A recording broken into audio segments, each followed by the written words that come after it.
Hello there, good afternoon. I hope everybody's having a really lovely Easter weekend, and I hope that everybody enjoys watching this video. It's a bit morbid, it's a bit sad, and there's a story behind it which I'm going to tell you. When my mum Alethea Inez MacLeod passed away, she was a third year nursing student doing her placement on Turner Ward at Torbay Hospital.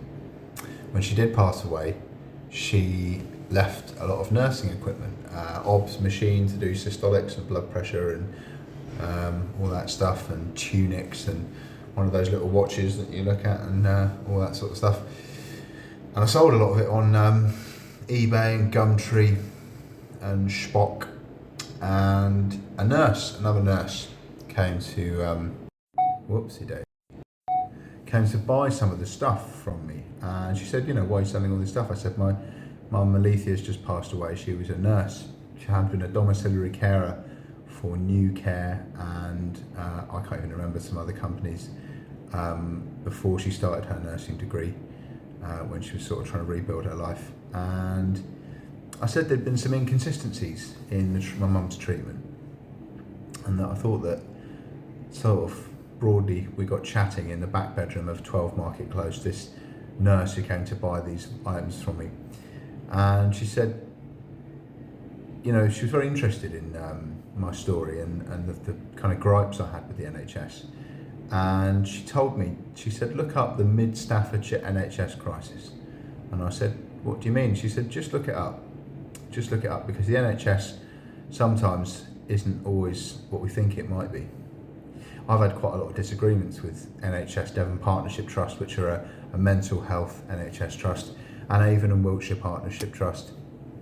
Also, I've had things which have, just like University Bristol Hospital Trust once put it to me that my care had been suboptimal in an adult discharge summary letter after I'd been detained without medical legal scrutiny for several months in 2019.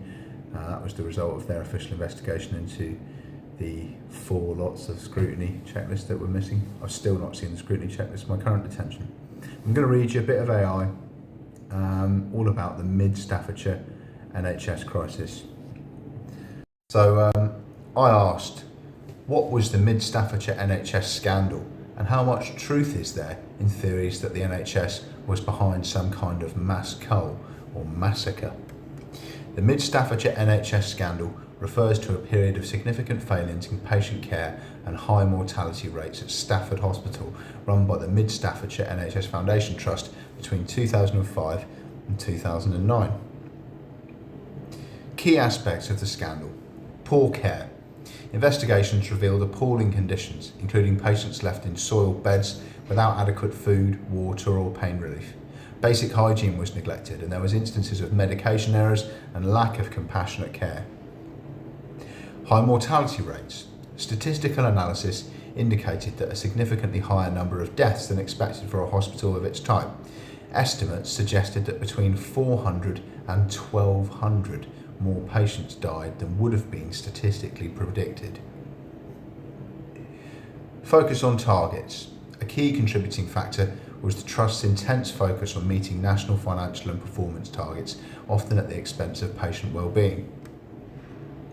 Failures and oversight. The scandal highlighted significant failures by various NHS regulatory bodies and the wider NHS system to detect and address the poor standards of care. The Francis Report. This was quite pivotal, and if you look on the Wikipedia pages, shown in more detail. Following an initial investigation, a full public inquiry led by Sir Robert Francis QC was launched. The Francis Report, published not until 2013, was highly critical of the Trust's management, the culture within the hospital and the failures of the broader system. It made 290 recommendations for improving patient safety and care across the NHS. You can look up the Francis Report on the commonslibrary.parliament.uk. Theories of a mass cull or a massacre. It's understandable that the shocking scale of excess deaths and the horrific stories of neglect led some to speculate about more sinister motives. However, there's no credible evidence to support theories that the NHS was deliberately behind a mass cull or a massacre at Mid-Staffordshire. The investigations and the Francis Report concluded that the excess deaths and poor care were a result of systemic failures, poor management, inadequate staffing levels, particularly nurses, a culture that prioritised targets over patient care, and a failure to listen to patients and staff who raised concerns. That's from Wikipedia. Neglect and incompetence. While some individual acts of staff negligence occurred, the primary issue was a widespread lack of proper care and a disregard for patient needs driven by the systemic issues. That's from a PubMed, PMC, I think that's PubMed, I don't know, article, you can Google it. Failure oversight. Regulatory bodies did not adequately monitor the trust or respond effectively to the warning signs. Navigatorhealth.org. Why these theories persist and why they're likely untrue. The scale of the tragedy, the sheer number of excess deaths is alarming and can lead to questions beyond simple negligence. Distrust in institutions. Sadly, events like this can erode public trust, making some more inclined to believe in conspiracy theories. The emotional response. The stories of suffering are deeply upsetting, and it's natural to seek explanations that feel commensurate with the scale of the horror. In conclusion, the Mid-Staffordshire NHS scandal was a tragedy resulting from systemic failures, neglect, and a culture that failed to prioritise patient safety. While the number of excess deaths was shocking, investigations have not found any evidence to support theories of a deliberate mass cull or massacre orchestrated by the NHS. Focus of the official inquiries and subsequent actions has been on learning from these failures to prevent similar tragedies and improve patient care across the NHS. I guess my angle with this is that sometimes there's a pretty kind of steep cortex of understanding when we look at NHS trusts and the NHS as a broader, holistic organisation, predominantly, I feel, staffed by heroes, people who want to save someone's life to earn a living are the best people in our community. And the sort of postulation or consideration or concept that they might on occasion do the opposite just feels alien to us, because most of us who have been to NHS hospitals have been treated by nurses who, you know, are on their feet for hours at a time, you know, and will be there with a warm smile and a friendly quip and a hot cup of tea while you wait for the consultant to meet you, and, you know, will treat you and meet you with kindness and compassion and go over and above, far beyond what their job and what their salary, what their career, what their contractual employment requires of them. But NHS isn't always a perfect organisation. 50% of people who do pass away in the UK pass away in NHS buildings.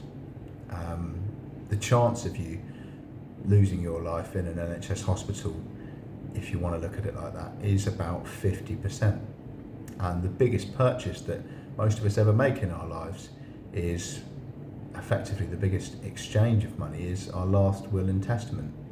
I was watching a crime documentary trailer on Sky in the living room of this hospital a few weeks ago, and there was a snippet from a documentary where it said that the last person who saw the patient alive was a consultant, and the person had left all their last will and testament to the consultant. I don't know what that case was, or whether it was an artistic license or dramatisation, but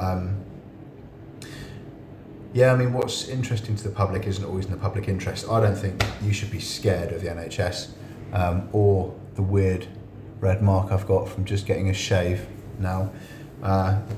Supervised by a good member of staff here at Signet Healthcare, which is a massive subcontractor for psychiatric care from NHS England, and has lots of NHS beds, and the NHS filter a lot of the patients into the hospital, and they facilitate the transfer and the assessment of patients who have been at the hospital. Every time I've been at a hospital, there's been lots of NHS patients there. In fact, I don't know that I've ever been at a hospital where there hasn't been other NHS patients there. I can't reveal any of their names or their descriptive details or anything confidential about them, but NHS does supply that clientele for Signet Healthcare, and I've been sectioned, I think now 9 times by Signet since 2018, which is really sad and unfortunate. And hopefully, after Easter, with new beginnings, a fresh hope, and a new perspective on things, then all of us will be able to have a better year than we did last year, and the summer will be bright and breezy, fruitful and wonderful for everyone. But for those who are sceptical, have a look at the Mid Staffordshire NHS Trust crisis or scandal and make of it what you will.